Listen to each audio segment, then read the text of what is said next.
Training a large language model on a cluster of GPUs requires near-perfect network coordination.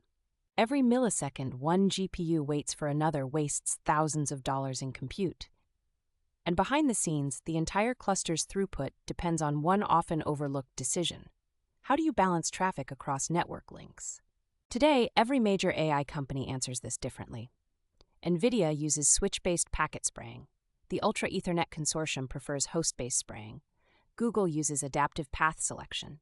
Meta and ByteDance use enhanced hash-based routing. With billions of dollars on the line, there's no consensus and no systematic evaluation. Until now. Researchers at UC Berkeley tested 7 different load balancing strategies on simulated AI training workloads. The result was unambiguous. Packet-level spraying, sending each packet on a different path, achieves within 1% of optimal throughput. Flow-level hashing, which assigns each traffic flow to a fixed path, is nearly 50% worse. The takeaway is clear. Spray packets, not flows. But here's the surprising part. Even packet spraying isn't optimal.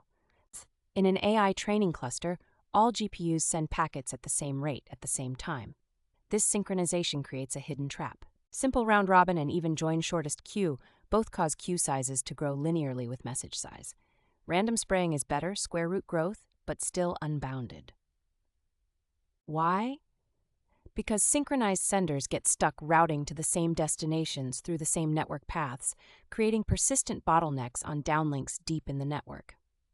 The fix is surprisingly elegant. Instead of rotating across uplinks at random, rotate per destination. Keep a separate pointer for each destination, so traffic heading to the same place cycles through all available paths in turn. This balances not just the uplinks going up, but also the downlinks coming down at the receiving end. In a fat tree network, the standard topology for AI clusters, you can implement this in hardware with just a few hundred pointers per switch. This design is called OFAN, and it achieves provably optimal, constant-bounded queue sizes. The numbers tell the story. Compared to the next best approach, OFAN reduces collective communication overhead by over 10 times. When training a Llama 405 billion parameter model on a Tizen 24 GPU cluster with realistic congestion control, OFAN achieves just 0.3% overhead, a 52 times improvement over standard packet spraying. Load balancing for AI training isn't solved yet, but this paper shows us where the answer lies. Per destination rotation implemented efficiently in switches can close the gap between real clusters and the theoretical ideal. The key was asking not just which path, but which path for whom.